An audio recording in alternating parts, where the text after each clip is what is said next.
ঈদকে কেন্দ্র করে যারা গরু মোটা তাজাকরণ করছেন, তাদের জন্য আজকের ভিডিওটি খুবই গুরুত্বপূর্ণ। ঈদ সামনে কুরবানি ঈদ। তো এই সামনে কুরবানি ঈদকে কেন্দ্র করে অনেকে গরু মোটা তাজাকরণ শুরু করেন। তো নতুন যারা খামারি তারা হাজারো প্রশ্ন, ভাই কিভাবে গরুকে এত দ্রুত মোটা তাজা করব? আর মাত্র ২ মাস সময় আছে। তো এই ২ মাসে কি, কি ব্যবহার করলে গরু মোটা তাজা হবে? তো তাদের জন্য আজকের ভিডিওটি খুবই গুরুত্বপূর্ণ। অবশ্যই মনোযোগ সহকারে ভিডিওটি দেখবেন। যারা নতুন খামারি, যারা খামার শুরু করেছেন বা শুরু করবেন, অবশ্যই চ্যানেলটি সাবস্ক্রাইব করে রাখবেন। তাহলে এখন থেকে যে ২ মাস গরু লালন-পালন করব, A to Z ভিডিওর মাধ্যমে তুলে ধরার চেষ্টা করব। তো প্রতিটা ভিডিও পাওয়ার জন্য অবশ্যই চ্যানেলটি সাবস্ক্রাইব করে রাখবেন। তো আজ আমি ব্যবহার করছি অ্যামাইনোভেট। অ্যামাইনোভেট ইনজেকশনটা গরু মোটা তাজাকরণে খুবই গুরুত্বপূর্ণ। তো খুবই রেজাল্ট এটার ভালো। আমি এর আগেও ব্যবহার করছি বা আজ থেকে এই মান্যভেদ শুরু করছি। যারা আমার রেগুলার ভিডিও দেখেন তারা জানে আমি আজ থেকে ৫ দিন আগে ডাবল ডেক্স ক্রিমির বড়ি দিয়েছি। তো ক্রিমির ডাবল ডেক্স বড়ি দেওয়ার আজ ৫ দিনের মাথায় আমি ইনজেকশন শুরু করেছি। তো আমি আপনাদের দেখাবো কিভাবে সহজভাবে গরুকে ইনজেকশন করা যায়। না লাগবে কোনো ডাক্তার, না লাগবে কোনো অভিজ্ঞ লোক। আপনি একটু অভিজ্ঞতা থাকলে, কারণ এটা হচ্ছে গভীর মাংসে পেশিতে পুশ করতে হয়। আগে আপনি ইনজেকশনের সুচটা গরুর গায়ে পুশ করে মানে ফুটিয়ে দিবেন। দেওয়ার পরে সিরিঞ্জটা ভালো করে লাগায় ইনজেকশন করা কমপ্লিট করবেন। আর যে জায়গায় ইনজেকশনটা করবেন অবশ্যই সেই জায়গাটা ভালো করে ঝাঁকাইয়া নিবেন। তাহলে কি হবে, ওষুধটা খুব দ্রুত সেখান থেকে বিছড়ে যাবে। আর ইনজেকশনটা করবেন হচ্ছে গরুর লেজ এবং মাথার হাড়ের যে মাঝখানে যে ফাঁকা জায়গাটা থাকে ওই জায়গাটা, অথবা ঘাড়ে। তো আমি আপনাদের সম্পূর্ণই দেখাবো যদি আপনি ভিডিওটি শেষ পর্যন্ত দেখেন। তো ষাঁড় গরুকে ইনজেকশন করা খুবই রিস্ক, কারণ এরা সুযোগ পাইলে গুতা দিবে, সুযোগ পাইলে লাথি দিবে। তো আপনারা ভিডিওতে কিন্তু দেখতেই পাচ্ছেন ষাঁড়টি কেমন পাগলামি করছে। তো এই যদি একটু সুযোগ পাই, একে কিন্তু আমি একবারে খাটো করে বেঁধে রেখেছি, যে কারণে সে পারতেছে না, বাট সুযোগ পাইলে কিন্তু সে ছাড়বে না। তো অবশ্যই ষাঁড় গরুর কাছে গেলে সাবধানে যাবেন। আর ইনজেকশন যদি আপনি নতুন হয়ে থাকেন, আপনার কোনো অভিজ্ঞতা না থাকে, তবে ভেটেরিনারি ভালো চিকিৎসকের পরামর্শ মোতাবেক ডোজ এবং ইনজেকশন করে নেবেন। তো বন্ধুরা, তো আমি যে কথাটা বলছিলাম সেটা হচ্ছে ঈদকে কেন্দ্র করে গরু মোটা তাজাকরণে ইনজেকশনের বিকল্প নেই।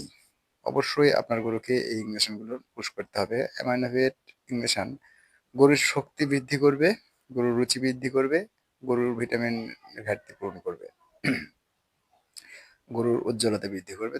আর যে যে কারণে কথাটা বলা সেটা হচ্ছে আপনি গরুকে শুধু খালি খাওয়ায়, দানাদার খাওয়ায় যে মোটা তাজা করবেন, দানাদার খাবারের যে দাম, আপনি যে পরিমাণে দানাদার খাওয়াবেন ওই পরিমাণে যদি রেজাল্ট না হয় তাহলে কিন্তু আপনার মানে খুব ভালো ইয়ে হচ্ছে না।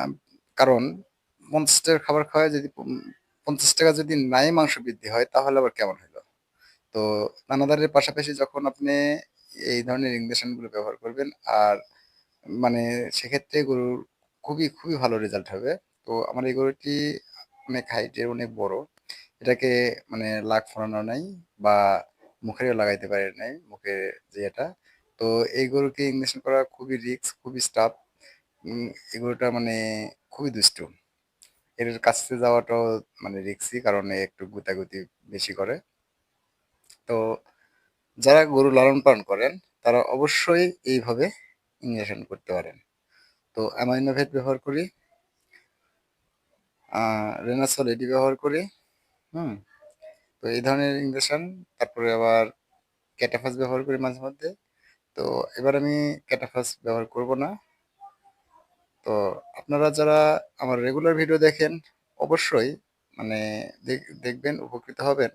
কারণ আমি একজন খামারি, আমার বাস্তব অভিজ্ঞতা কিন্তু আপনাদের সামনে তুলে ধরার চেষ্টা করি। কোন ইনজেকশন করলে ভালো রেজাল্ট পাই সেটাই আপনাদের বলার চেষ্টা করি। কোনটা করলে রেজাল্ট পাই না বা তার মানে ভালোর দিক এবং খারাপ দিক দুটোই তুলে ধরার চেষ্টা করি। যেটা করলে আমি ভালো রেজাল্ট পাই না সেটাও কিন্তু বলার চেষ্টা করি যে এটা আমি ব্যবহার করছি, এটা ব্যবহার করে ভালো কোনো রেজাল্ট পাই নাই। তো আপনারা অবশ্যই আমার পাশে থাকবেন। তো বন্ধুরা, আমি এই গরুগুলোর সামনে একটা পিছনে একটা করে ইনজেকশন করতেছি। আহ, যারা গরুর খামার করে তারা জানে এক জায়গায় একবার বেশি না ইনজেকশন করে, 10 মিলি করে যদি করা যায় সবচেয়ে বেশি ইয়ে হয়। তবে এই ইনজেকশনটা এক জায়গায় 15 মিলি পর্যন্ত করলে কোনো সমস্যা নেই। তো আমি যেহেতু 20 মিলি দিচ্ছি, তো আমি 10 মিলি করে দিচ্ছি। তো বন্ধুরা, এই যে ইনজেকশনটা করার পরে একটা জিনিস ভালো করে ইয়ে করবেন, সেটা হচ্ছে জায়গাটা ভালো করে ডলে দিবেন। ওষুধটা ভালো হয়ে যাতে বিছিয়ে যায়। তো ভিডিওটি কেমন লাগছে? ভিডিওটি যদি উপকারী হয় তবে অবশ্যই ভিডিওটি একটি শেয়ার করে দিবেন। শেয়ারের মাধ্যমে অন্য নতুন খামারিকে দেখার সুযোগ করে দিবেন। আমার এই বাছুরটা সামনেবারের ষাঁড় আমার করার জন্য ভবিষ্যৎ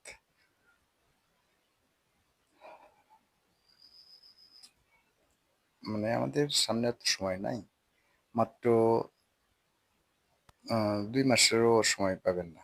তো ইনজেকশন করার জন্য মানে আগে আপনি সুচটা ফুটে নেবেন, ফুটে নেওয়ার পরে ইঞ্জেকশনে সুইচটা সেট করে ইঞ্জেকশনটা পুশ করে নেবেন। তাহলে মানে গভীর মাংসপেশিতে দিতে কোনো সমস্যা হবে না। আর গভীর মাংসপেশিতে ইঞ্জেকশনগুলো সাধারণত তেমন একটা কোনো ইয়ে না, যেগুলো রগে অথবা চামড়ার নিচে করা হয় সেগুলো একটু মানে ক্রিটিক্যাল হয়ে থাকে। তো আমি যেহেতু গভীর মাংসপেশিতে এ ধরনের ইঞ্জেকশনে, তো আমি আমার নিজের অভিজ্ঞতা থেকে ইনশাল্লাহ সবই করতে পারি।